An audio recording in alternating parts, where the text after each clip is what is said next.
Една от големите грешки в Etsy е да качвате сезонни продукти твърде късно.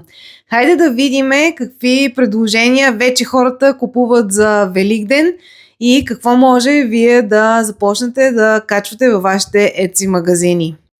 Сега ще разгледаме някои различни обяви. Ето тук може да видите, сега ще скролна и надолу, за да разгледаме какво точно в момента се търси и купува в Etsy платформата. Това, което поне на мен ми направи впечатление, че голяма част от обявите, които са специално за Великден, са по-на религиозна тематика. В крайна сметка и такъв тип празник, но може да видите, че тук реално няма толкова много такива дизайни, които да са за Великден, но реално има много повече такива, които са за реално свързани с религиозния празник. Така че хайде да видим някои от обявите. Ето тези тук са 6 човека го имат в количката.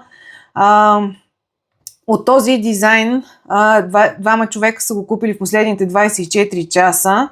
Наистина доста добро попадение. Ето тук имаше ето това нещо също. То е дигитален файл, но реално най-вероятно и като физически продукт би се харесвало. 7 човека са го купили в последните 24 часа. Тук също ето този дизайн има двама човека са го купили в последните 24 часа. Наистина много добри резултати. Ето това пък, ето този тип дизайн, който пак е по-религиозен, 20 човека го имат в количката. Със сигурност този дизайн ще има доста закупени от него. Ето този по същия начин, 20 човека в количката, със сигурност това са такива предложения.